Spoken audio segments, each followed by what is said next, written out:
What's happening, everybody? I don't have levels right now.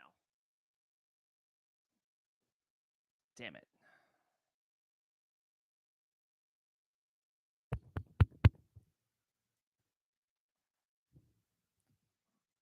Do not seem to have levels right now. That is really unfortunate. Oh, maybe I do. All right. Actually, I think I'm good. All right. I think I'm good. All right. What's happening, everyone? Hope everyone's got a good start to the week. We move through the NFL offseason. I had missed last week's show. I had to work for the NCAA tournament. I work in sports in my my full-time job. So I had to work for the NCAA tournament. I had to I had to send notifications out, monitor the scores and all of that good stuff. So unfortunately, I was not able to juggle the stream and also the job. So had to kill last week's stream, which was unfortunate because there was a lot going on in the NFL last week in the free agency department. Lots of guys signed on to new teams. So something that unfortunately I wasn't able to talk about in the very moment, but we can talk about that today. A lot of movement has happened. And so it makes sense to look at this as far as the fallout for the fantasy fallout.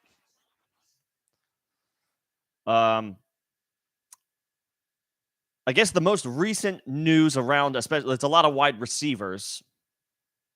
The most recent news as far as smoke is DeAndre Hopkins potentially getting traded to the Bills.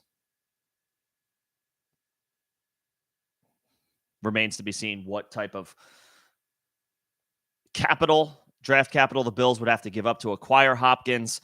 Brandon Cooks just got moved to the Cowboys for 5th and 6th round picks. Hopkins has the pedigree over Cooks, so I gotta imagine it's a little bit more than that, but probably not much more. I mean, Hopkins is on the other side of 30 at this point. He was still crazy productive last year when he finally played. Missed the first 6 games of the season because of suspension. Came back and was a wide receiver 1 in fantasy points per game when he played. So that's a significant upgrade from, let's say, Gabe Davis if he goes to the Bills. And it, of course, boosts Josh Allen a little bit even more because this isn't a situation where you're moving Hopkins and he's past, he's done. He's cooked. He's washed. He clearly has another, I would think, just based on the production from last year, he should have a couple more seasons in him as far as legitimate contributions that you can expect from him. I'm still drafting Stephon Diggs in the first round if that happens. Not concerned about that. What I would actually be concerned about a little bit is Josh Allen, at least on Underdog Fantasy, his way too early redraft ADP is around like 16 or 17 right now. You have to take him in the middle, maybe the back half of the second round if you want Allen. And of course, there are some scenarios, I've done some drafts. There are some scenarios where the quarterbacks do slide to the third round. It's not a lot. And again, that's their floor. That's as low as they go.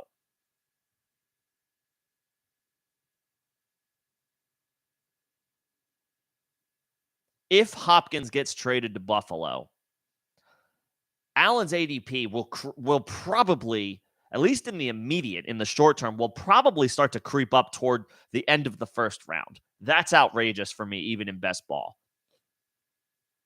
We talked about this a couple of weeks ago. There's a renewed sense or line of thinking when it comes to best ball as far as attacking the quarterback position and drafting one of the high-end options early, just because, in season-long leagues, you can stream your quarterback. You can punt quarterback in 1 QB leagues in redraft, and you can just stream. You can't do that in best ball. So the logic that people apply to their redraft leagues when it comes to quarterbacks, and maybe in best ball, again, along that same line of thinking, you draft maybe a couple of them, spend picks that are not higher than 100 on quarterbacks a couple of times to cover your bases week to week. Statistically, it didn't work out last year. It made sense to have a guy in best ball. The teams that were in the championship round, the teams that advanced really far, had good quarterbacks, the high-end options at quarterback. So now, of course, the logic is course correcting, so everybody's taking them really early. If Hopkins goes to the Bills, Allen's ADP climbs to a point where you have to be out. I can't draft him at the end of the first round or around the 1-2 turn, but that's probably where you're looking at Josh Allen in best ball if Hopkins goes there.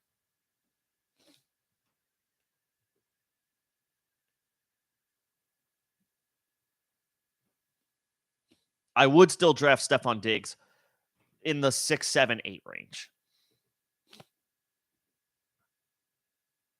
Now, with Hopkins, as far as dynasty purposes, because I know a lot of people are still in dynasty mode, as you should be, we haven't hit the draft yet. This presents an interesting a sell window for DeAndre Hopkins if he goes to the Bills.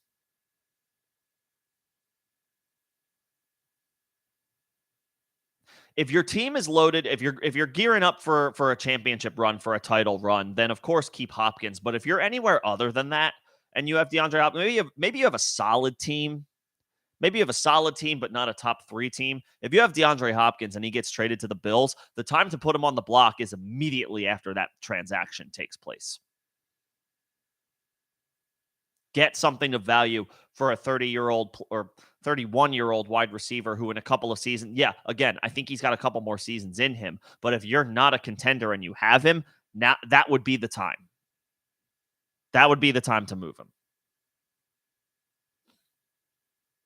If he goes to, Dallas, if he goes to if he goes, or the Chiefs, obviously the same logic applies to the Chiefs. If Hopkins goes there, well, then honestly, maybe you just, because he's not gonna be supplanted as the wide receiver 1 by anybody in Kansas City. Stephon Diggs would remain the wide receiver 1 in Buffalo, even if they trade for Hopkins. If the Chiefs trade for DeAndre Hopkins, he's that. Again, Kelsey aside, Hopkins is the wide receiver 1 in position name. So in that scenario, you might want to keep him. But he would become the wide receiver 2 in Buffalo. But because he'd be attached to Josh Allen, if you don't have a top 3 team in Dynasty, that would be a good window to sell DeAndre Hopkins, in my opinion. If it's to the Chiefs, it's a slightly different story, because now he's Patrick Mahomes' wide receiver 1. Again, not including Kelsey. Kelsey is weapon 1. Hopkins is wide receiver 1. What's happening, Alex? Good to see you, man. So that's the smoke on Hopkins. We'll see what happens there. Earlier today, that was yesterday. I have my days mixed up. A trade did go down in a corresponding transaction with the Jets. They signed Mecole Hardman, and then, what was it, like an hour later, they sent Elijah Moore to Cleveland. Moore had a strong rookie season. Well, he had a strong stretch of his rookie season. There was like a 4-game stretch where Elijah Moore was a top 5 wide receiver for fantasy as a rookie. It was a little bit more up and down other than that, but he clearly showed promise. He showed flashes. He showed all, he's certainly capable. He's a talented player. Fell out of favor this year, ended up in the doghouse. The production wasn't there. He wasn't producing in a way that I think a lot of people expected. Goes in the doghouse because he requests a trade. He feels like he's being underutilized in New York. He's supplanted by Garrett Wilson as the team's wide receiver 1 pretty much right away. And I guess he didn't like that. He didn't like that he wasn't getting involved in the offense. Gets suspended by the team. Rejoined the team. Never really found his footing this past season with the Jets. Now he moves on to Cleveland, and he gets to catch passes from Deshaun Watson, potentially as the team's wide receiver 2 behind Amari Cooper.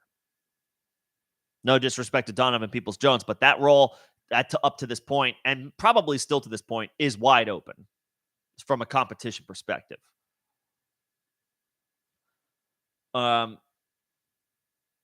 Naturally, we were potentially feeling like Elijah Moore might go to Green Bay in what ultimately we expect um, goes down with an Aaron Rodgers trade to New York. You figured, okay, they sign Alan Lazard. They're in negotiation. The Jets. They're in negotiations with Odell Beckham. Um, they signed Mecole Hardman. Obviously, they still have Garrett Wilson. Elijah Moore feels like the odd man out in a trade. You naturally feel like he's the one who goes to Green Bay in the deal. That doesn't happen. He instead ends up in Cleveland. So you're maybe originally thinking, oh, Elijah Moore is going to catch passes from Jordan Love. He's going to be behind Christian Watson in the pecking order. It remains to be seen at this point. I still think Deshaun Watson is you have to today call him an upgrade over what Jordan Love would have been for Elijah Moore. The only reason I put some hesitation on that is just because we haven't seen Deshaun Watson play good football in about 3 years. Now, I won't hold the last 6 games of the season against him as far as him getting his sea legs under him. He didn't play in 2020. He didn't play in 2021. Missed the first 12 games of the season, so it was like a year and a half. Actually, it's more like 2 years, I guess, not 3 years. More like 2 years that where we haven't seen Deshaun Watson play at a high level, but you still would bank on him being a better option for Elijah Moore than Jordan Love would have been. Again, in this scenario where Elijah Moore goes to Green Bay in the deal for Aaron Rodgers that we all expect to happen eventually.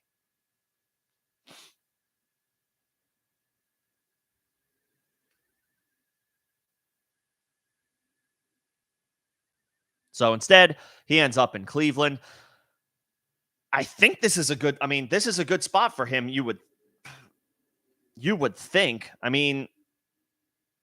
What's his ADP right now on Underdog Fantasy?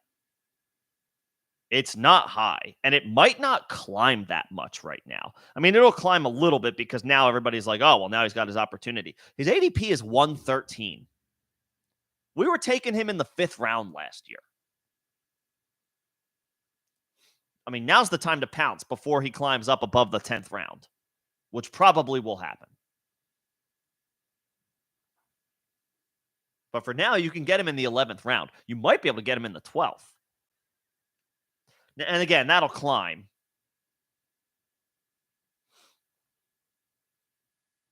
But that's a good spot for Elijah Moore. It's a very intriguing spot for Elijah Moore, who now gets to work with Deshaun Watson.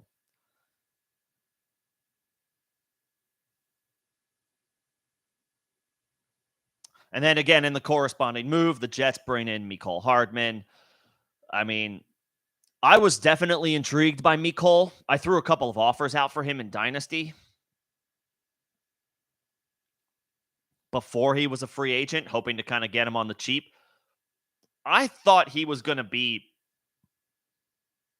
somebody in a weak free agent class who, look, to this point, to this past season, Mecole Hardman hadn't showed that much in the form of consistency in Kansas City. He had his spots, he had his flashes, but they were pretty few and far between. It looked like maybe he was starting to put it together this past year when he had to step up in a more in a situation where the team had more of a need for him on offense because of Tyreek Hill moving on. It looked like it was starting to come together for him a little bit, and then he got injured, and we didn't really see him again for the rest of the season. I thought coming into the offseason, he was one of the more intriguing free agent wide receivers as far as like a young guy who could get a decent amount of money with a team and potentially get featured in an offense that could sorely use some help at wide receiver. That didn't end up happening. So if you tried to buy low on Mecole, hopefully you didn't get him. Hopefully you didn't get him because he's going to be behind Garrett Wilson. He's going to be behind Alan Lazard. If they bring in Odell Beckham or any other veteran wide receiver, he's probably going to be behind that guy too.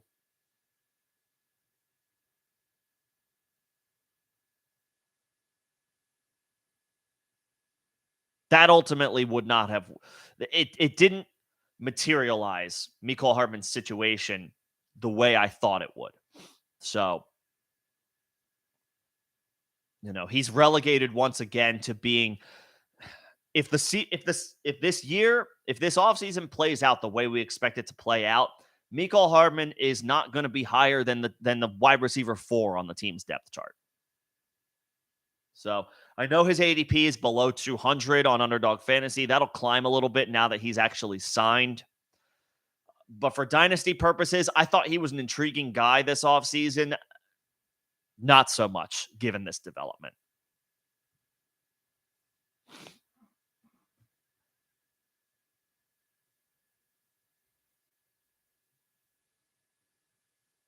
So, Mecole, not a good play for the offseason. I honestly thought Michael Gallup could be an interesting buy this year as well, but that's out the window too with the Cowboys acquisition of Brandon Cooks, who will start for the team opposite CeeDee Lamb. Gallup is now the number 3 receiver, which, to his credit, he was most productive with the Cowboys as their 3rd receiver when Amari Cooper was still in town. So maybe this is a slight boost for him, but anybody looking to acquire Michael Gallup is going to naturally now have some pause, because this is what happens when teams add to their room, their depth chart. Other dynasty managers see that, and they're going to have some pause as far as what a potential return could be for the guy who moves down in the on the depth chart. If you could use a depth receiver, now might be a good time to try to buy him cheap.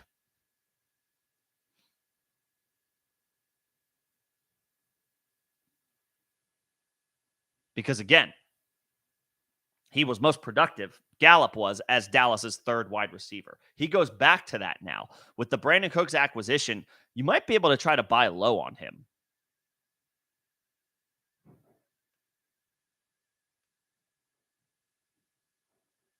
So now, naturally, I got to see who in my league has Michael Gallup, so I can reach out to that person.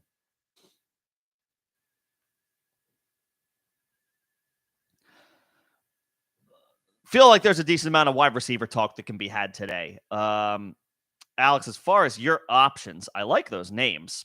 I do like Burks this year. I think Tennessee is going to add to their room. I don't think you can go. I mean, Burks should take another step forward now as a sophomore. He's got a year of NFL seasoning under his belt, so to speak. I do like Burks this year, but I do think they're also going to add to their wide receiver room in some way, shape, or form. Tennessee. It would take something unexpected, though, for Burks to be supplanted as the top receiver on their depth chart. So I will say that.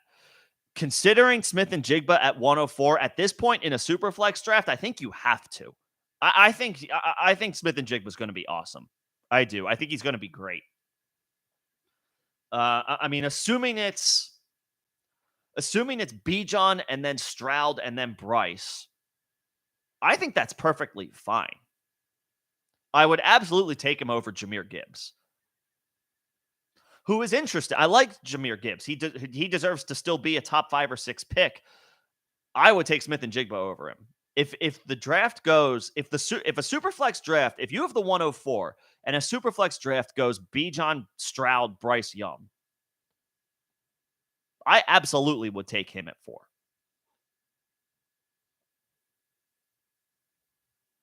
I would take him over Anthony Richardson. I would take him over Will Levis. I would take him over Jahmyr Gibbs. And I'm certainly taking him over Quentin Johnston and Jordan Addison.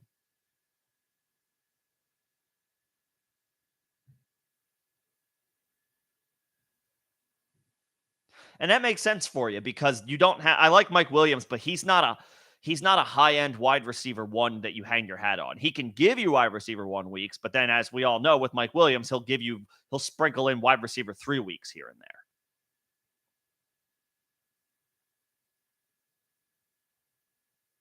I would take Smith-Njigba.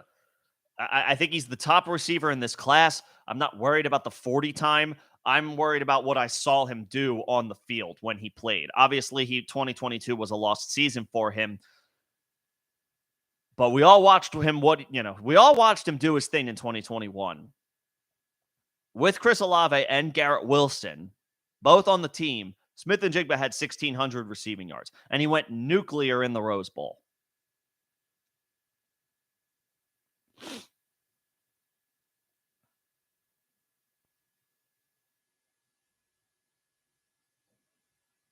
Yeah, I'm taking.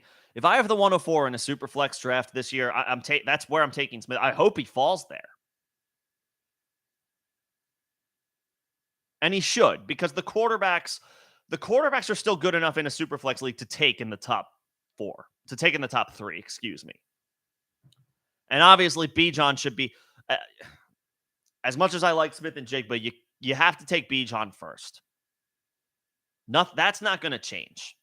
No matter where Smith and Jigba goes, no matter how high he gets drafted, and no matter where Bijan ends up, because Smith and Jigba should be drafted over him. I know he should be drafted over him in the NFL draft. Teams get super tantalized by star running back prospects. And Bijan will be a first round pick this year as well, for better or worse. You have to take Bijan number one, and then Stroud if he goes number one. I would take Stroud even if Carolina passes on Stroud, which I don't think they're going to do. You have to take Stroud 102, and then Bryce Young 103. And then I'm taking Smith and Jigba. There's if he's there, that's a slam dunk for me. It's not even a conversation anymore. It's not like, oh, I'm considering it. It's like, no, I'm doing it. I would take Stroud with the second pick, assuming Bijan goes 101, which I think is about as safe an assumption as you can get. I'm taking, if Bijan 101. If I have the 102, I'm going to take one of the quarterbacks because it's super flex. I'll take Stroud. With the 102, I'll take Stroud. And then with the 103, maybe I'm hoping a little bit because I'm leaving. I mean, the counter thought to that, Alex, is if you don't have a preference between Stroud and Young, you'll definitely get one of them if you just take Smith and Jigba with the 102. That's the other thought process there. You could just secure yourself Smith and Jigba, and if you don't have a preference between Stroud and Young, I think I do prefer Stroud from a longevity perspective. But if you don't have a preference, you could just take Smith and Jigba with the 102, and the guy at 103 takes one and you take the other. Whoever has 103 takes a quarterback, you take the other guy. You could pull that too.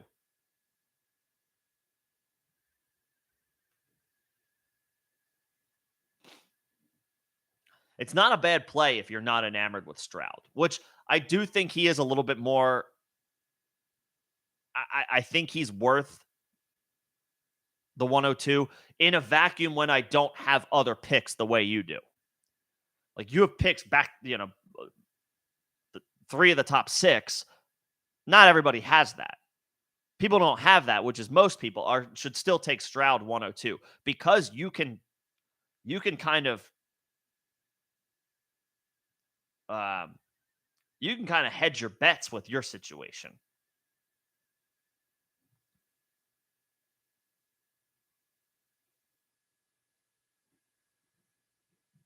You could take Smith and Jigba with the 102, and you could push the quarterbacks down a little bit and still guarantee one for yourself.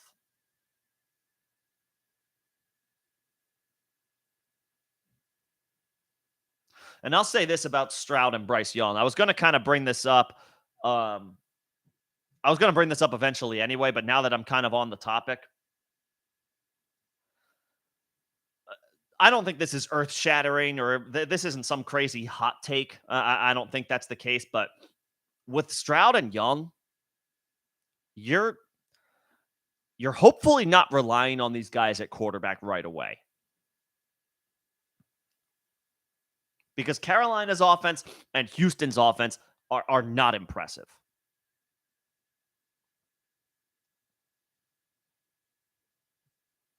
I mean, for Carolina, their top weapons are Miles Sanders without the Eagles' offensive line, Adam Thielen, who is probably cooked at this point. I mean, you've got Laviska Shenault, who is a gadgety guy who is, I'm not sure I don't know if we see a season like his rookie year again. He may have plateaued. Terrace Marshall is an interesting young player. And they got a lot of work to do on their offensive line. Whoever lands in Carolina, it's going to be pulling teeth for a little while. And then the same goes for Houston, who I guess has a slightly better offensive line because they have Laramie Tunsil. But, I mean, the backfield is interesting, I guess. Dameon Pierce is solid. Devin Singletary is decent. He's not great. He's not terrible. He's decent. The backfield is decent. The wide receivers, and you assume Houston will draft there as well. I mean, I guess Nico Collins is the team's wide receiver 1 right now. Hopefully, John Mechie can come back. I mean, and then that's just like, you just hope that he's able to come back. You don't know how much he can give you a year removed from a cancer diagnosis. They're hopeful he can start the offseason program on time. Hopeful, I hope he can too. But you just don't know what you can get from John Mechie this year. You just hope he can play, or you just hope he gets on the field. That's just for the player. You just want him to be out there after what he's dealt with the past year. But I don't know what he gives you from a production perspective. It's going to be pulling teeth probably for the first season at least for Stroud and Young, or whoever goes 1-2 to Carolina and Houston. We assume it's those two. That's the other thing. You're not probably going to be able to rely on these guys as a QB2 in Superflex leagues year 1. Smith and Jigba, you should be able to rely on right away, regardless of landing spot. You should be able to rely on him. He should be in your lineup, a la the way Garrett Wilson, the way Chris Olave. Who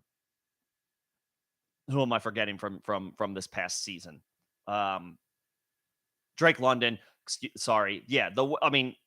You should be able to have him, Smith and Jigba, in your lineup the way that you had those guys in your lineup. London was a little bit more pulling teeth, but that was just because of poor quarterback play, not because he can't do it.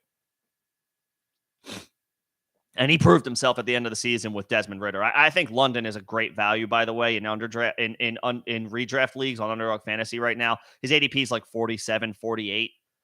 That should be a little bit higher. You should be able to plug Smith and Jigba in right away this year. I don't think you can say the same about the quarterbacks because they're just entering. It's a patchwork situation for their first season. Carolina is a patchwork offense right now. Houston is a patchwork offense right now. And obviously, there's plenty of offseason still to go for them to fill out their roster. And they'll have the draft to address that too, not to mention any late free agency ads.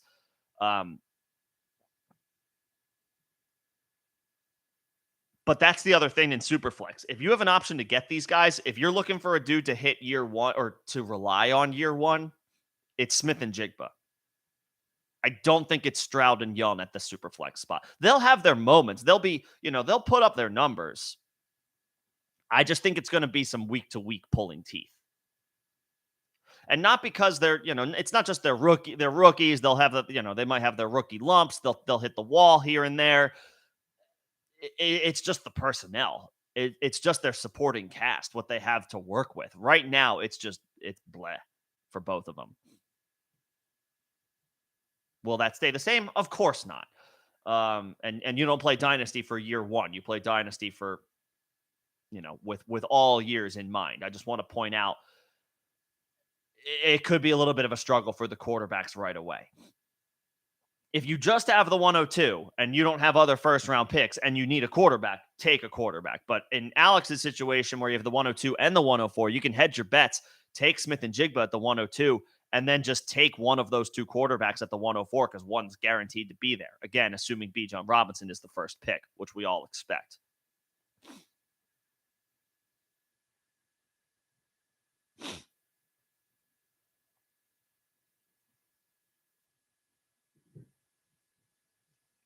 I do think Stroud should be the first pick. He projects as more of a pocket passer. I mean, he can run. We saw him do it. We saw him run against Clemson. I mean, and in general, but for people who just tune in for the college football playoffs, for the bigger games, we saw he can run, he can do it. It's just not it's not like a bread and butter factor of his game. He's a pocket passer, and he should be a good one at that. I think Stroud is going to be solid. I think he should be the first pick. I see there is smoke that the Panthers are enamored with Anthony Richardson, and lots of teams are enamored with Anthony Richardson right now. His ceiling is probably the highest. I just don't think you can take him over Stroud, who is of a more of a finished product at this point. You're really going out on a limb if you do anything otherwise.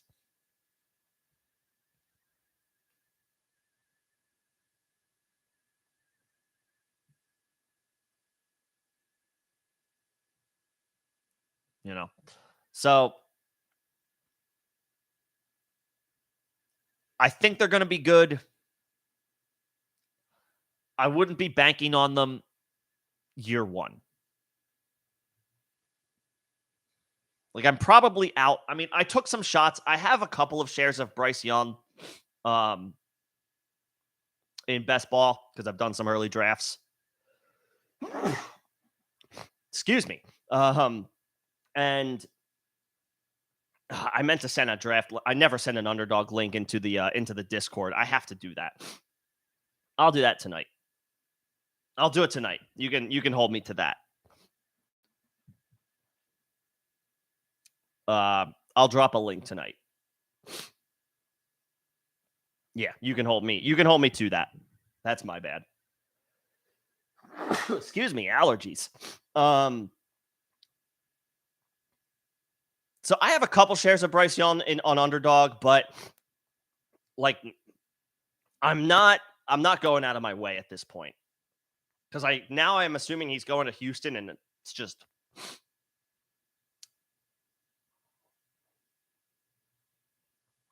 the supporting cast is rough.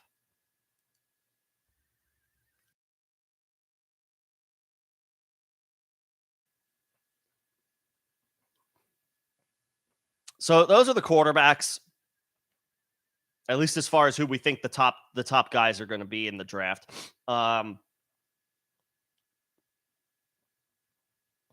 Man, out of nowhere, the allergies just hit. I apologize. We'll hold it together over here. Of course, this didn't happen all day, and then now I'm hanging out with you guys, and it flares up.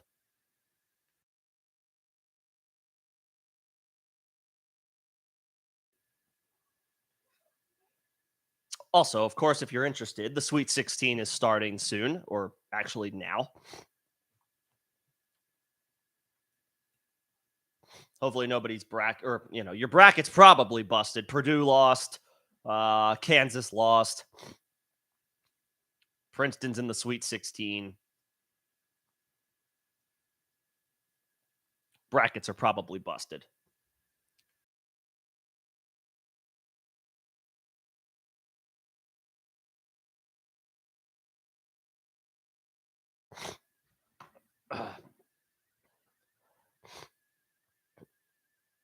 And I just realized there's some work related stuff. I can juggle work related stuff, but I do have to juggle work related stuff because I work in the sports department, so I gotta check on some things for the tournament.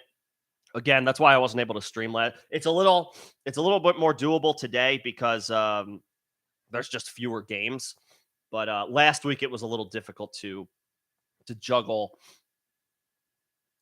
work and a potential live stream, so that's why I had to miss last week, which was a great week for free agency, by the way. Lots of movement, lots of signings, but we're still waiting for some. Odell Beckham, Ezekiel Elliott, the veterans who they don't have a landing spot yet.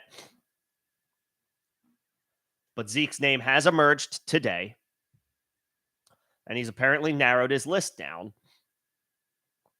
to 3 teams.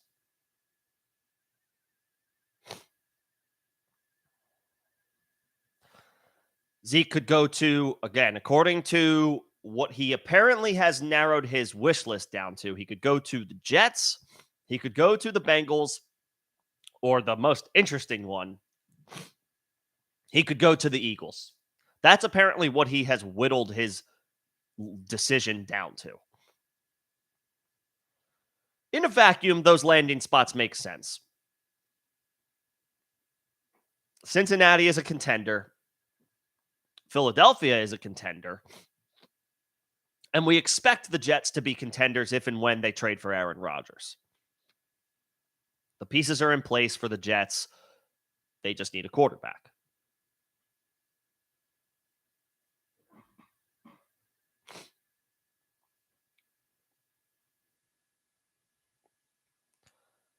If Zeke goes to any one of those three teams,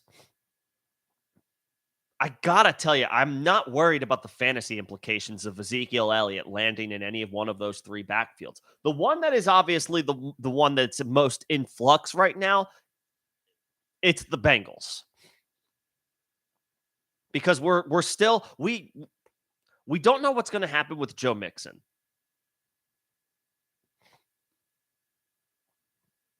You know, the off-field stuff that's been going on with him aside, the Bengals are in a situation where they can consider, is he worth the dead cap hit? Because they have to free up. I mean, Mixon's effectiveness went down a little bit last year. And Cincinnati have to pay some more important players soon. I like Joe Mixon, but Joe Burrow needs to get paid, and you need to find a way to keep T. Higgins.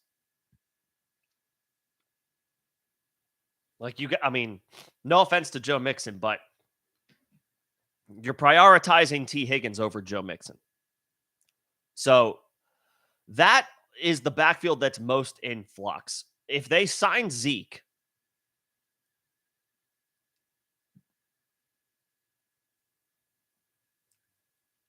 it's still not a good offensive line. You probably prefer whatever fresh legs they tend to go with. You would assume Cincinnati drafts a player.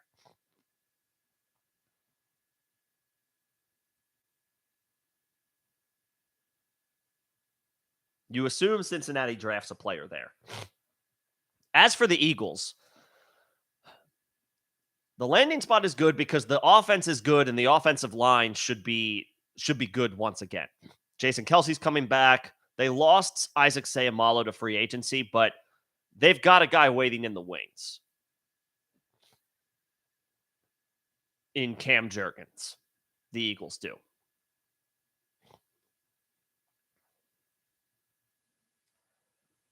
So the landing spot from that perspective wouldn't be bad. I just don't know that he has anything left in the tank to give. He can run hard in a straight line, I guess.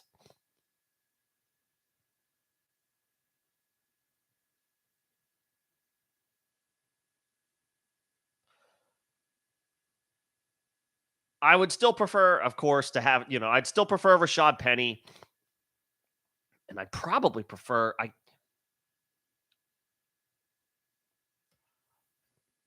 I might prefer Zeke to Kenny Gainwell if he goes there. And then, of course, the Jets, that would be the situation where Zeke is just a depth guy. I mean, maybe for this one season, Zeke gets some early season involvement as Brees kind of gets eased back into things coming off of the injury. That could maybe happen. Then maybe he's got a little bit more value. Zeke.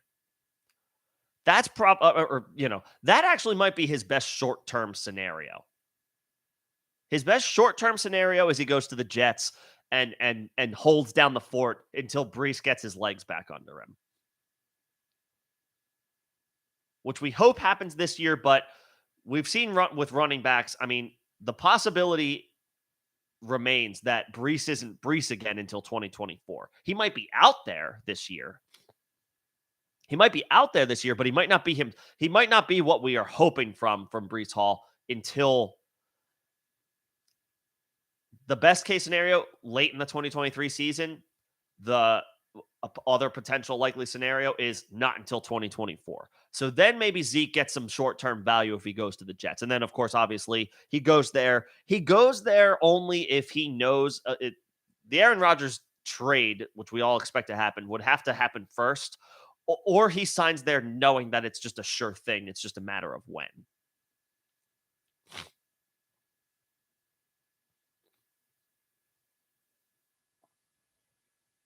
but we'll see. We'll see. Ultimately, no matter where he ends up, he's going to be a team's RB2 at best. RB3 is much more likely, where he can potentially fill in for a game or two if the starter misses time.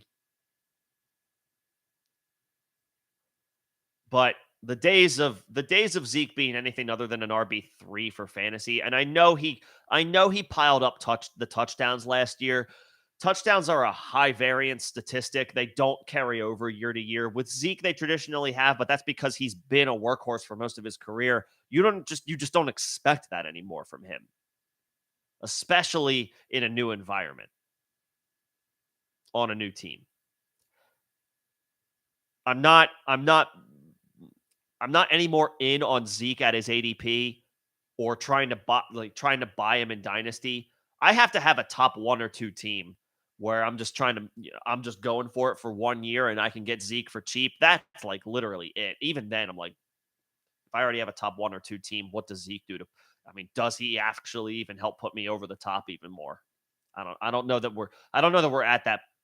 I don't know that he still brings that to a point where you even want to try to acquire him. He's not going to be more than his team's RB2, and RB3 is the more likely scenario, regardless of where he lands. Use a nerd, CXK. What's going on, guys? Thanks for coming in. Thanks for coming to hang out. You got a Superflex league, use a nerd. And you're trying to see if you can give him Geno Smith for the 108. Well, who's going to be there? In Superflex, the top 3 maybe Levis is there. Again, we got to see how the draft shakes out. Maybe maybe Charbonnet.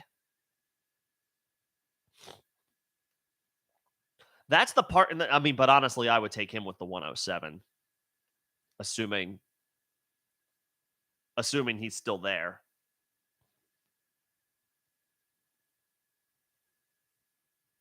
If you think you can get Charbonnet, use a nerd. If you don't need a quarterback, if Geno is just like a surplus for you, he's just good depth, then yeah, try to make that happen. Because Geno, look, shout out to Geno, comeback player of the year. Great, happy for him that he stuck in the league after what was being considered, if you can consider a second round quarterback a bust, I guess that's what Geno's label was. Yeah, I feel like you leave with that. Bust is typically, that's reserved for first round picks that don't work out, not necessarily second round picks. But anyway, his career hadn't gone as expected until last year. He had a Pro Bowl level season, but he's 32. So if you can get a first round pick for him in Superflex, yeah, I would say now is the time to do that, to make that happen. And if you think you can get Charbonnet, if somebody's enamored with Charbonnet with the 106 or the 107, and you're staring down Quentin Johnston or Jordan Addison as your pick at the 108, I'm a little less enthused about that.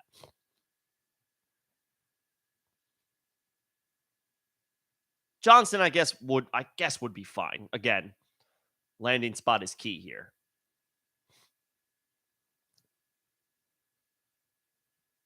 But if you think you can get Charbonnet, if you think Charbonnet will be there at the 108, then yeah, I would do it.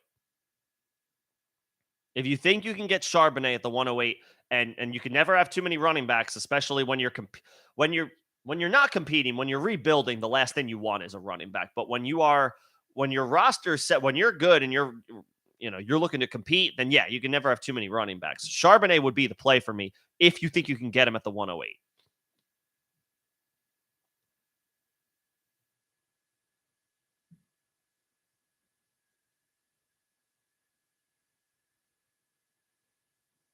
So yeah, if that's the scenario you're looking at, yeah, I would do that deal. I would do that trade.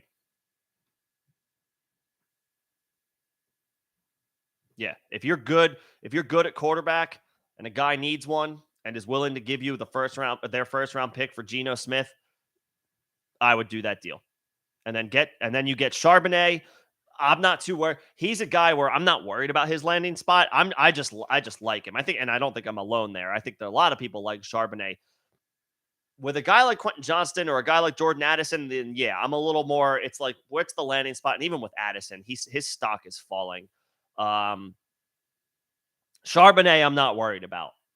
I don't care where he ends up. He feels like the type of dude where he'll take over the backfield that he ends up in. He just feels like that guy. He gives me Austin Eckler vibes.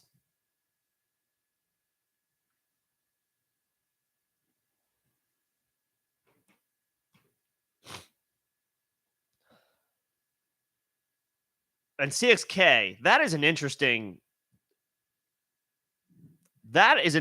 situation. I would probably say Swift. Here's the thing with Javonte and DeAndre Swift. Both stocks are falling in the stock department. Right? Swift, it kind of came to fruition this past year. The Lions haven't really committed to him any one game as far as workload. Jamal Williams walked in free agency. That was a surprise. But they brought in David Montgomery, who, no disrespect to Jamal Williams, who had a spectacular season last year, led the league in touchdowns. David Montgomery is a more talented player than Jamal Williams. He gives you more. Jamal Williams can catch the ball. David Montgomery can give you a little bit more catching the ball. And he's just as talented of a runner. Well, he's probably he's a better, more complete runner than Jamal Williams. David Montgomery is probably the team's 1A, is probably Detroit's 1A. Swift, there's no denying his talent, but Detroit's not committing to the guy. Not with David Montgomery brought in. So that's the concern with Swift. The concern with Williams is, of course, the injury. And according to Ian Hartitz, who, love Ian Hartitz as a fantasy football resource, he published an injury report or kind of like injury check-in, so to speak, on his Twitter page. The concern for Javonte Williams appears to be mounting as far as his recovery from his injury. Now, that could just mean that his 2023 season is in jeopardy and he should be fine for 2024. But there's concern that his injury is more severe than maybe people are realizing in these kind of doldrums of the offseason. There's concern from the Broncos that Javonte Williams' injury is of greater significance, at the very least in the short term, than maybe people are paying attention to. Now, that being said, you would think that Javonte has a chance to still bounce back, as, again, let's assume a worst case scenario with Javonte Williams, and that maybe he's out there for 2023, but maybe he's not giving you that much, or maybe he's just not out there at all. Maybe it's a worse J.K. Dobbins situation from last year, where Dobbins was dealing with some inefficiency right away, and he was dealing with some setbacks. He missed time in the middle of the season because of lingering issues with the injuries. And then he came back on strong at the end of the season. That might be what we're looking at with Javonte Williams in a best case scenario. But the good news with Williams is I don't see anything in the form of long-term, like super long-term concerns for him down the line. We might not have Javonte for the 2023 season, but I think we can expect to have him for the 2024 season. With Swift, there's now some long-term concern to me, there's more long-term concern with Swift as far as, can he be that dude? Javonte, I think we can still expect to be that dude, but we might have to wait for 2024 with it. With Swift, we might still be waiting by then. I would include, if I had to make a choice, of who I want to roll the dice on keeping TXK, it's Javonte Williams. I don't feel great about his prospects for this year, but I feel better about him long term than I do DeAndre Swift.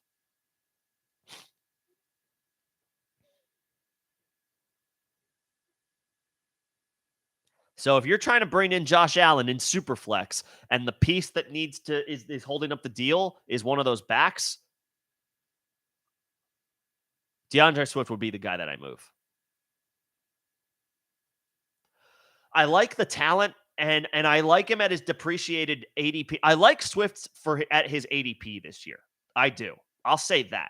Javonte, I'm not drafting in best ball right now. Swift, I'll buy because you can get him in the 6th round. And even if he's not as good as what we were hoping, even if he's not an RB1, I don't mind him in the 6th round because he's going to get work in a good offense.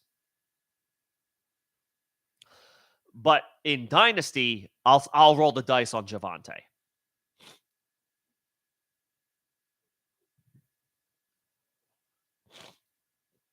That's a hell of an offer to get to offer for Josh Allen, but the going rate for Josh Allen in Superflex is going to be through the roof. What's going on, Xavier? Good to see you, man. Hope the offseason's been good so far. Yeah, it's not a good it's not been a good season for NBA referees. I know yesterday was a shit show for the NBA. And they're not going to do anything about it. They're just going to hope this blows over.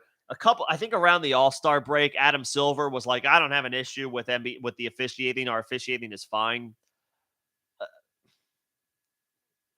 I don't think any changes are going to happen. I don't think there's going to be anything. And yeah, they could be trying to influence certain scenarios playing out.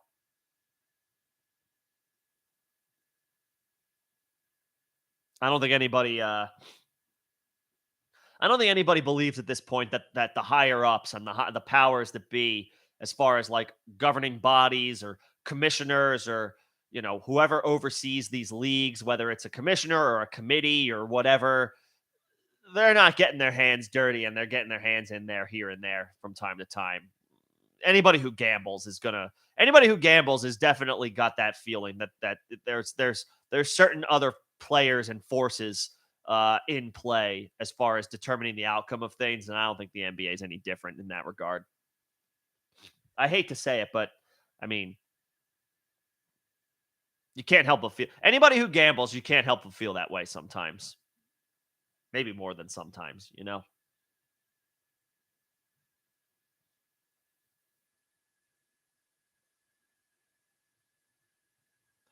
So let me see this. The deal with CXK Pickett, Lance, two interesting young quarterback prospects. The 102, so that's probably Stroud. A 202, that could be. I don't know. I mean, Zay Flowers, that's around what his ADP is on Sleeper right now.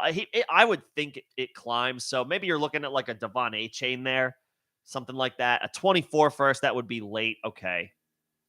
As long as it's not like as long as that 24 first CXK, as long as that 24 first doesn't have a chance to turn into Caleb Williams, as long as it doesn't have a chance to be the 101 in 2024, I think that looks fine. If you've got other pieces, it's a haul for sure. That is a hell of an offer for Josh Allen. It does look ultimately worth it though in Superflex, as long as that 2024 first doesn't have a chance of becoming the 101, which will be Caleb Williams. If it doesn't, and you say it's going to be late, then I'm fine with it. Then I'm fine with it. That's the going rate for a high-end guy like Josh Allen in Superflex. You got to pay up. That's 3 quarterbacks, right? Pickett, Lance, and we assume it's going to be Stroud. A player like, say, Devon Achane at the 202. And then DeAndre Swift, plus a 24 first. As long as it's not Caleb Williams, as long as that doesn't have a chance to turn into the 2024 101, I'm okay with that. I'm okay with that deal. I'm fine with that.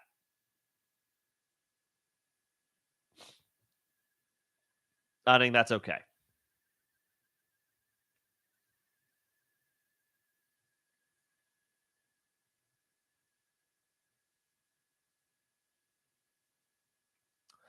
As far as Dalvin Cook, Xavier,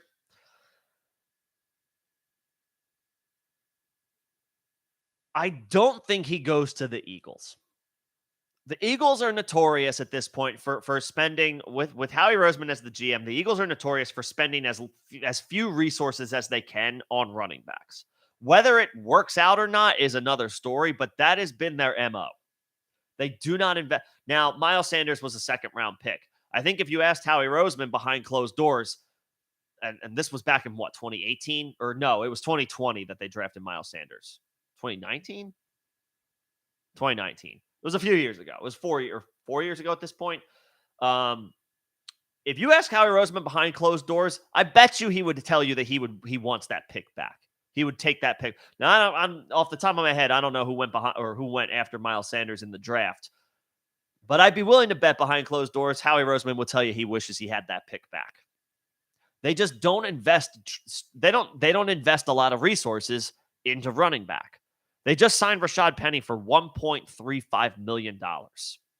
If they bring in Ezekiel Elliott, which I don't think they're going to do, but Zeke said Zeke, again, according to the reports today, the Eagles are on Ezekiel Elliott's short list. How much pull or how much of a say he has in that, we don't actually know. Do these teams want him? Or is this, it's just like, these are the three contenders that I would be interested in joining. I have no idea if those teams want me, but I want them. We don't know what the situation is with Zeke there. If the Eagles bring him in, it's not going to be for a lot of money. And then they could just draft a guy again. And then, of course, I've seen this. I think I saw this yesterday. It might have been Pro Football, PFF. Bijan Robinson is now the odds-on pick for the Eagles at number 10. I would not be putting money on that.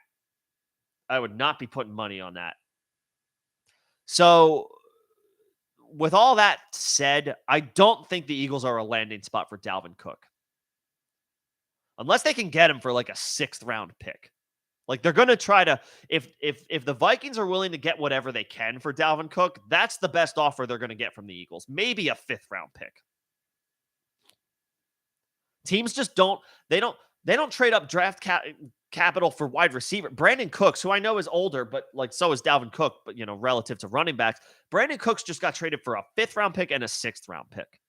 And he's a wide receiver who, again, comparing apples to oranges, but Brandon Cooks does not have the wear and tear that Dalvin Cook does. Wide receiver to a running back, but the point stands. Cooks demanded a 5th round pick and a 6th round pick. What's Dalvin Cook going to demand? Not more than that. So, like, yeah, if you can get him for a year for a 6th round pick, okay, fine, I guess. But that's the only way it happens.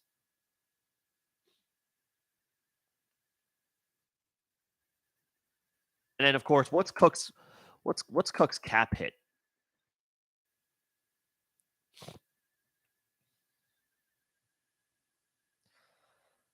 He's 28 years old. He's got a base salary this year of $10.4 million. Signing bonus of $3.1 million. Yeah, his cap hit is $14 million. I think the Eagles have around maybe 12 or 13 million in cap space to work with. He'd have to agree to a restructure, which I don't think he's going to do because that was reported earlier in the offseason. He's not interested in renegotiating his contract. So, and I don't think that's the landing spot for him. And the Chiefs are very similar in that regard. I mean, yes, they spent high draft capital on Clyde Edwards-Helaire just a couple of years ago, but that backfired. They would take that pick back if they could. They got Isaiah Pacheco in the 7th round. Jerick McKinnon is a 30-year-old plus free agent who goes, along the same. They had Darrell Williams and who else did they have for those stretches over the past couple of years? Damian Williams. They had the Williams guys. They also just signed dudes off the street as far as contributors. Ronald Jones last year for the Chiefs, who didn't really get into he never made it into the rotation, but they again, minimal resources on the running back position. I don't think Dalvin ends up in either of those spots. It's going to be tough for the Vikings to trade Dalvin Cook because he's got a pretty big cap hit. He's already said he doesn't want to renegotiate. Teams aren't going to spend that much in the form of resources to get him. And again, whoever acquires him is going to have to have the cap space, and it's going to have to be a team that makes sense. Teams that have cap space are teams that are they're probably on the like Chicago or Indianapolis, teams that aren't like they're not built to win yet. You don't add a 28-year-old running back as a final piece to starting to as far as competing.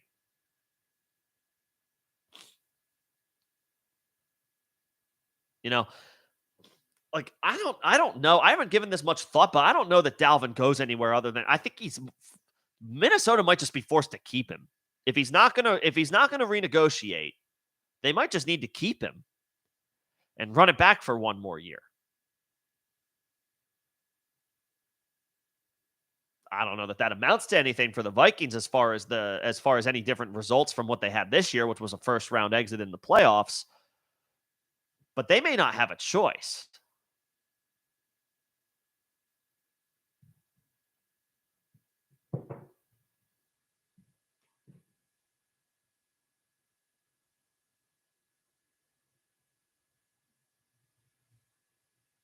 You know?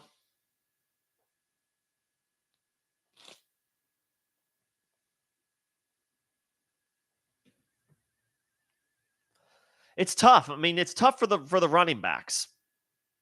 More and more teams are just devaluing the position. We see it in the money that's doled out to them. I know David Montgomery got a contract. Miles Sanders got a contract. Like the guys who are you have to be your best case scenario as a running back for your second contract is like you're 24, 25, you're proven, you're good. We're still not going to give you that much money, but like we're an ascending team and we could use a weapon on offense. Like the Miles Sanders contract for Carolina doesn't make sense to me. They're not ready to compete. By the time Carolina is ready to compete, Sanders is going to be like 27 years old and potentially on the downturn.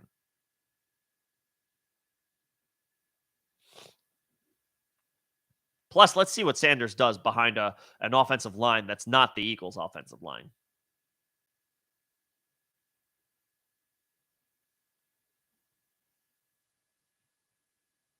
Now, yeah, if Tennessee wants to hit the reset button and trade Derrick Henry,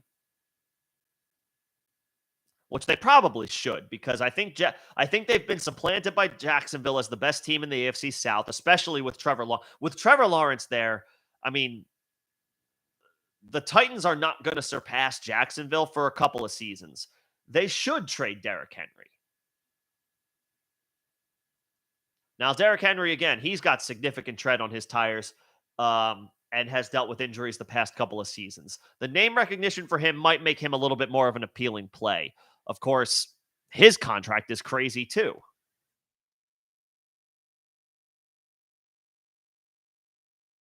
Like, what's Henry count for against the cap?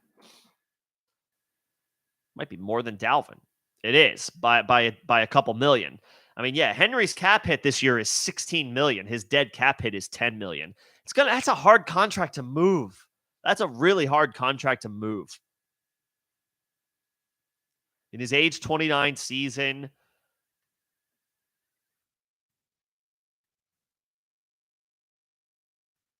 And what's his career carries?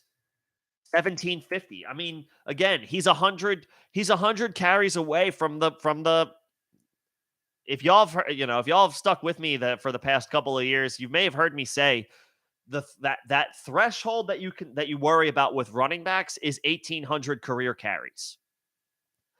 Generally speaking, if you go back and look at the history of the running back position, pretty much the only running back to eclipse 1,800 career carries and still be effective is Emmitt Smith. The literal best running back, the all-time rushing yard leader of in the history of the NFL, is the only dude to buck the trend. So basically the best player ever at the position. And you can argue best player at the position, but for the purpose of the stats that he put up, Emmitt Smith is the all-time rushing leader in the NFL. He's the only dude to still have like some juice after that career threshold. Everybody else who hits it, they go off that cliff. Derrick Henry's at 1750, so he's not 100 carries away. He's 50 carries away. He's going to get that in 2 games with the Titans this year. So, like, there's a legitimate concern for me this year with Derrick Henry. Is he toast by game? Like, is he washed by week 8 of the 2023 season? Simply because he crossed that threshold. And I know that, quote unquote, Derrick Henry's built different. He is. Each year I've been worried about him. He's proven me wrong. Although this past year he did start to sustain injuries and had the downturn did happen this year, where he averaged his fewest career yards per game in 2022. Now the Titans owe him $16 million in 2023 with a dead cap hit of $10 million. I mean, good luck getting more than a 4th-round pick for Derrick Henry. That being said, they should probably do it, the Titans.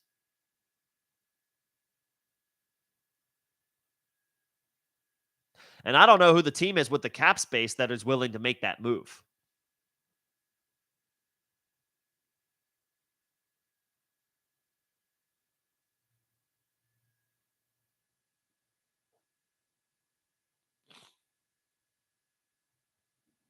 That's going to be a tough contract to move. If you have Derrick Henry in Dynasty, like, I don't care what your situation is.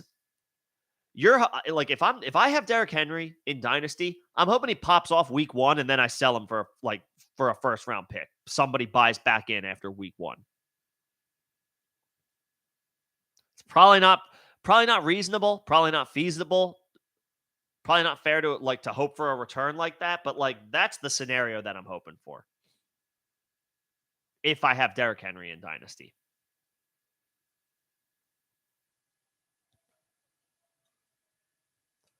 These are just difficult. You see the fallout. Teams regret running back contracts at this point. Tennessee is not a competitor. They're not a contender. And now they're paying $16 million to a 29-year-old running back, a guy with a Hall of Fame resume, but he's not going to help you win games in 2023. The rest of the roster is just not that good. Their defense fell off a cliff this past year.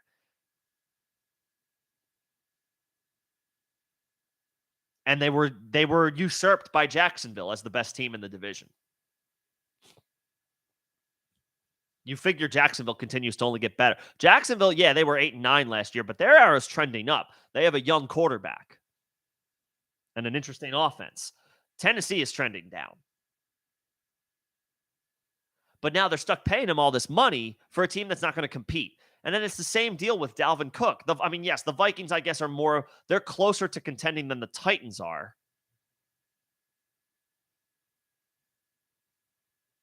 They're closer to contending than the Titans are, but they're still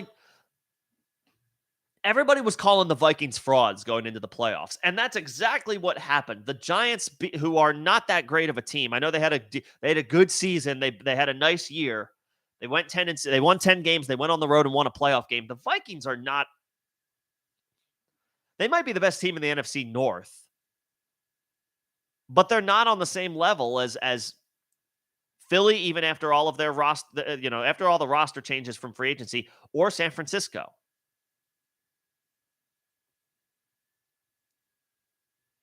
And they're not better than Dallas either. I'll throw Dallas in there. They might be the 4th or 5th best team. And then, of course, you always, some random teams emerge every single year. The randomness of the NFL is undefeated. So they're regretting trading Dalvin Cook or paying Dalvin Cook. The Titans are regretting paying Derrick Henry. I mean, teams just don't take on salary like that for a player at that position anymore. It's unfortunate for the running backs, but that's just it's the business that makes sense in the NFL. I wish there was a different rookie wage scale for running backs coming out of the draft.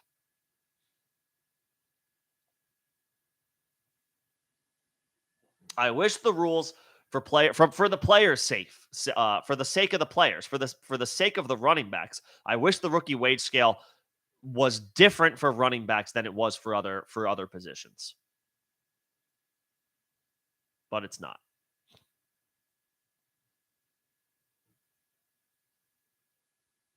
If you can get 2 second-round picks for Derrick Henry, and I'm very intrigued by the 2024 class. I mean, anymore, all of the classes, we're seeing more and more polished players like in college than we like guys who are ready to step in and contribute at the NFL level more than ever. Like these classes are going to continue to be good. If you have a team in Dynasty where you feel like you're competing, and Derrick Henry is a part of that. If you feel like you can still compete even without Derrick Henry, then yeah, I would trade him. Especially if you think that's the best you can get for him. If you're thinking maybe that maybe this is the best value I can get, again, you hear us say this all the time in season. Y'all know your league mates better than we do. You know your league mates, you know how they operate. You probably have at least at some inkling of where each member of your league values certain guys. When it comes to the position, when it comes to age, when it comes to whether they're competing or not, you have a feel, you have a pulse on your league mates in a way that we don't because we're not playing in those leagues with you. If you think that that's the best you can get for Derrick Henry, and that's not a bad return, especially at his advanced age. He's 29 years old. He's 50 carries away from that vaunted 1,800 carry threshold. If you think that that's the best you can get for Derrick Henry, and you feel like your team can still compete without Derrick Henry, yes, I would do that trade.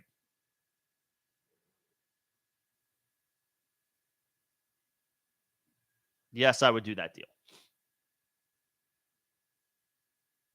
And if they can if the Titans can find a suitor for Derrick Henry, they absolutely should. They're at best the second, not at best because they are better.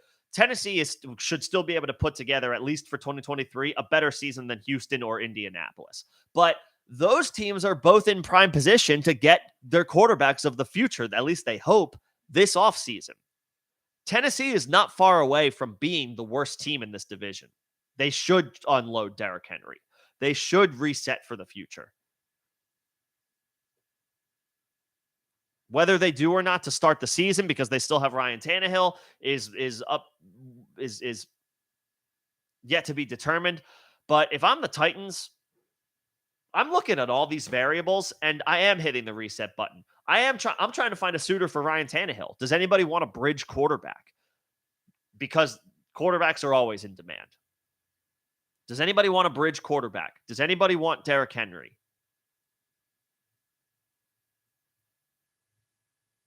Put yourself in a position to be one of those teams that could draft Caleb Williams.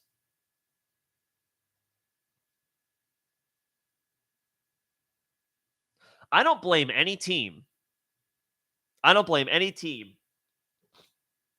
Who's in a position where again, you'll get the coaches speak and the thought process from all the GMs and all the players and all that stuff. That we're intending to compete this year. Our goal is to compete for a Super Bowl every single year. This, that, and the other. You get that every season from every team. The teams behind closed doors that are able to look their roster in the face and say, we do not have what we need to compete this year, who decides to bottom out for a shot at Caleb Williams, I don't blame you for one damn second, and I think that's the smart play. Tennessee should be one of those teams. Yeah. Trade Derrick Henry for whatever you can get. It could be a 5th-round pick this year, and maybe you eat some of the salary. Well, then if you eat some of the salary, you might be able to ask for a slightly better pick. It's probably not going to be higher than a 4th-round pick. But let's say that's the scenario. They should do that. You could still maybe get a 3rd-round pick for a guy like Ryan Tannehill. Maybe you kick a 5th back in return, but do that.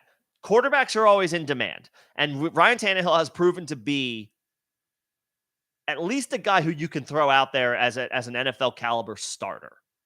Is he going to be great? Probably not. Is he going to be serviceable? Yeah, he could be serviceable.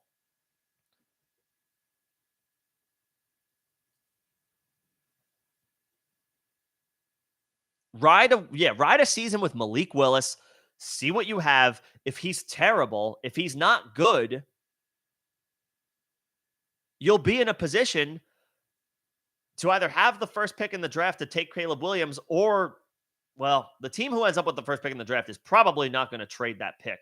But you'd at least be in the conversation to get that to trade for that pick if you're drafting high enough. That should absolutely be a team like Tennessee's plan.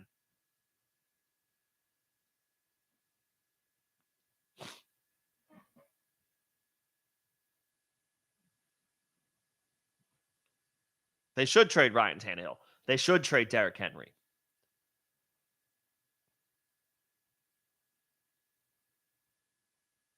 So yeah, if Derrick Henry's moving on to another situation, he might not be in an offense that likes to run as much as the Titans do. So yeah, if you can unload him and get a couple second round picks for him, and again, you feel like that's the best you can get given the landscape of not just the league, but who's willing to buy Derrick Henry off of you, I'm fine with that. I'm fine with trading him away.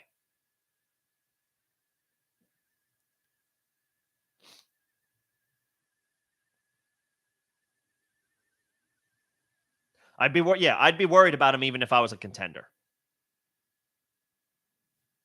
I'd be worried about Derrick Henry even if he was a contender.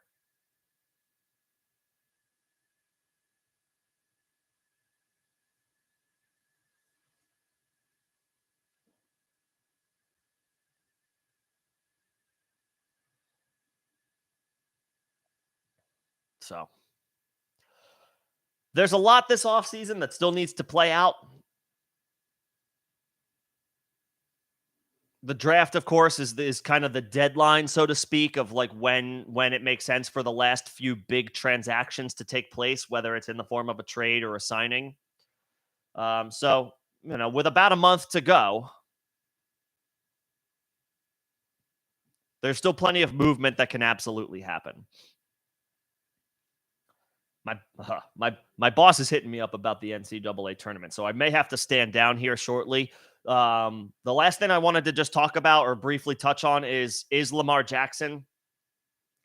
I think the non-exclusive tender became official today, I believe. So he's now able to officially. Obviously, there's definitely all kinds of like illegal or legal tampering, whatever you want to call it, as far as teams negotiating with Lamar behind the scenes. But it's official that can happen now.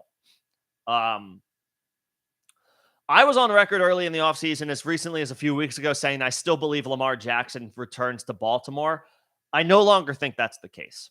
It feels like the relationship is kind of strained at this point. It feels like the Ravens have been incredibly hesitant to match Lamar at his request, at his demands, what he wants, as far as what he's going to get in his next contract.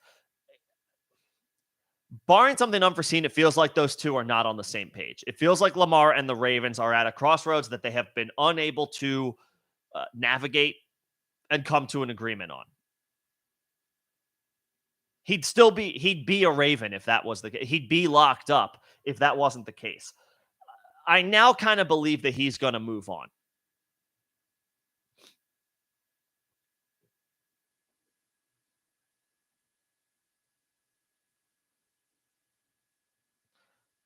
And there's plenty of teams that should be interested in his services.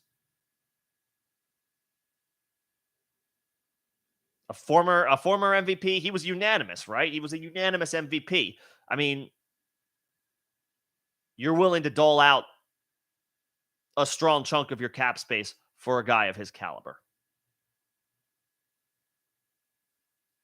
So teams can officially begin negotiating with him today, where there's, I guess there's tamperings allowed or whatever, so to speak. Like today was a kind of a checkpoint as far as that non-exclusive tender that he received. Now he can negotiate with other teams.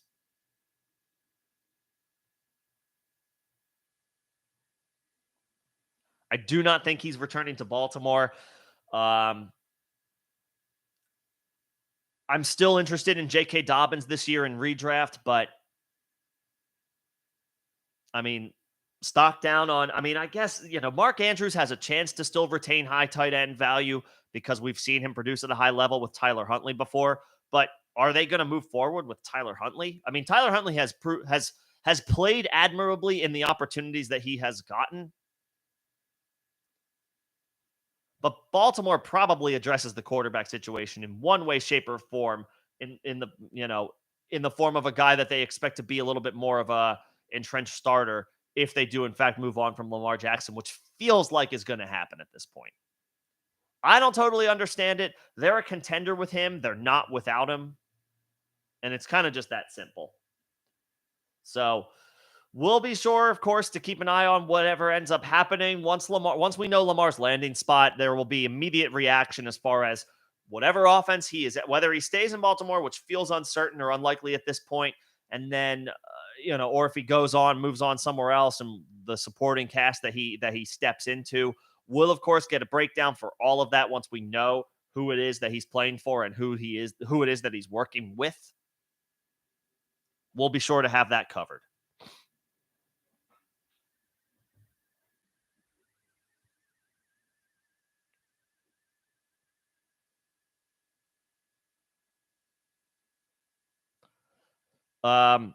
Last thing that we can do, Xavier.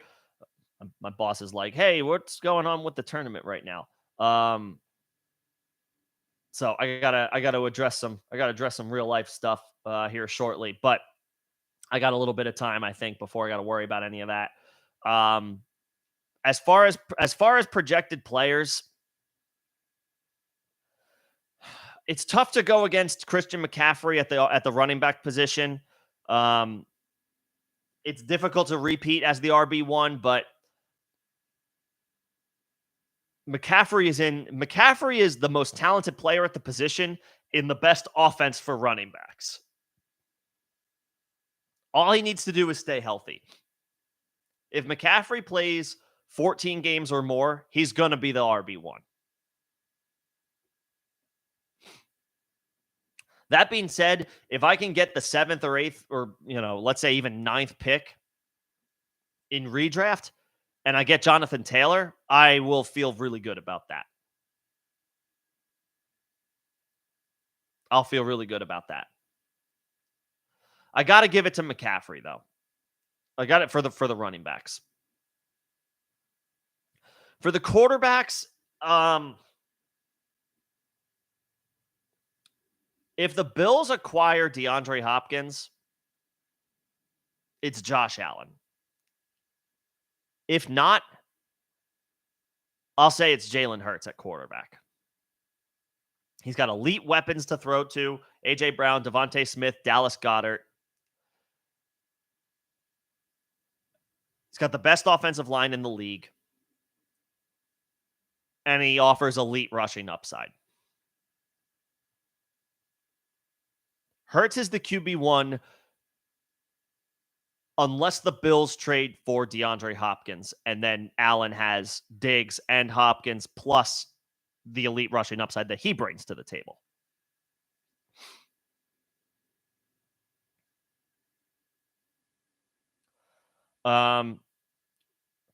Wide receiver, I would probably say Jamar Chase over Justin Jefferson. Jefferson is spectacular, reigning offensive player of the year. Still only, he's 24 at this point? He's still super young. Chase is too. Like, Jefferson's got a whole career of dominance ahead of him, and he's going to have his wide receiver 1 overall seasons again. But I would put Chase in that conversation. I just think he's the Bengals feel like if they can get any quality, competent piece on the offensive line, and they did add, oh my gosh, who did they add in free agency? The Bengals added some. Oh, Orlando Brown. That's right. The Bengals signed Orlando Brown Jr. So that is a step up from Jonah Williams.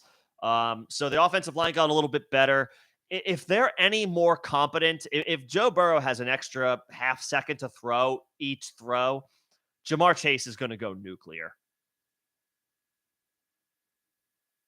If they can just find some level of competence on the offensive line, and Orlando Brown is an upgrade, I think Jamar Chase goes absolutely nuclear and is the wide receiver one.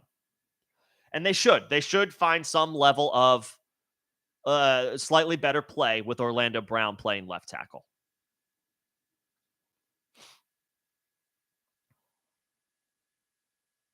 And then at tight end, I mean, come on. There's no going out on a limb here. And it's not Mark Andrews. It's not TJ Hawkinson. It's not George Kittle. Darren Waller's not about to have some overall tight end one resurgence with the Giants. I mean, I'm taking Travis Kelce in the top 5 of one quarterback redraft leagues. And I'm not thinking twice about it. If I have the 4th pick and my choice is between like Kelce and Cooper Kupp and say, I don't know, Austin Eckler, Jonathan Taylor, I'm probably taking Kelce. I'm probably taking Kelce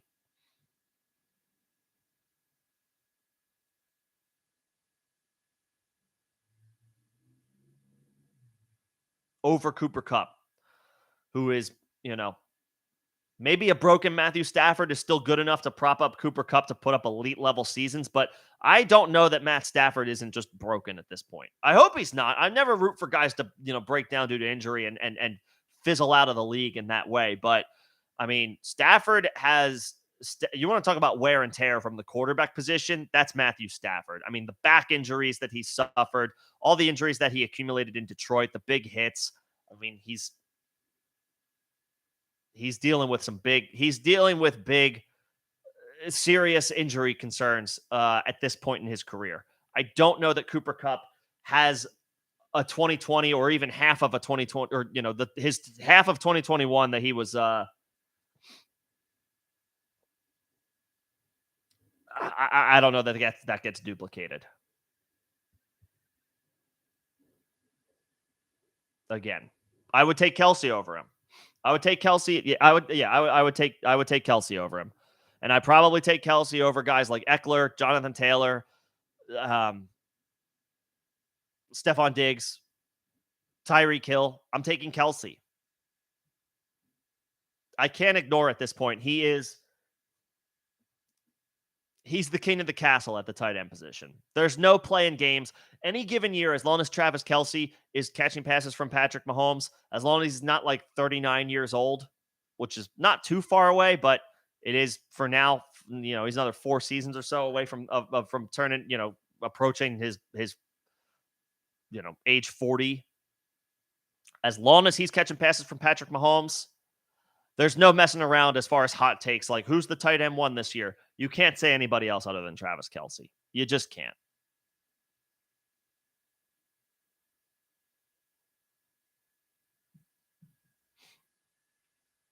And yeah, there's smoke that Hopkins might go to the Bills. I don't know that Buffalo has to trade too much more than what Dallas traded to acquire Brandon Cooks. Hopkins should demand a little bit more, but if and again, he's got the pedigree over Brandon Cooks, but Brandon Cooks is not a slug. He's no slouch, and he only went for 5th and 6th round picks. Hopkins might only cost a team a 4th round pick. Arizona's not getting a 2nd round pick for DeAndre Hopkins, and I know Hopkins is not done. I know he was a wide receiver 1 again last year in fantasy points per game when he played. And a lot of that was with Colt McCoy at quarterback. Hopkins can still do it, but he is over 30. And teams are just not going to give up valuable draft capital for players over 30, even if they're still good. Unless it's a quarterback. That's a different conversation. So if the Bills acquire somebody of DeAndre Hopkins' caliber, yeah, I'll say Josh Allen is the QB1 next year. But if they don't, then I'll say it's Jalen Hurts. Because Hurts has 2 stud receivers to throw the ball to. Allen only has 1.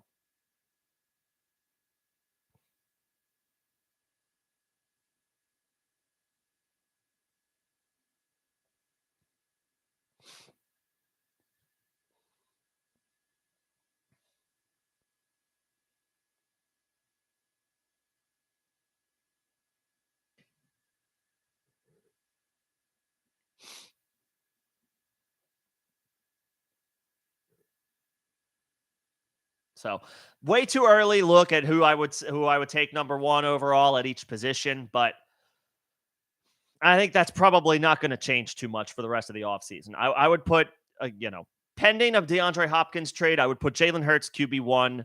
Allen would be QB1 for me if Hopkins goes to the Bills. But for now, I'll say Hurts because that hasn't happened. McCaffrey has to be the RB1. I'll say Chase over Justin Jefferson as the wide receiver 1. And again, as long as Travis Kelce is in the league, I'm not going to mess around with the tight end position. In fact, like I said, I'm taking him in the top 5. It doesn't even have to be PPR scoring. It could be half PPR scoring. I'm taking Travis Kelce in the top 5 of one quarterback redraft leagues. He's a cheat code at the position.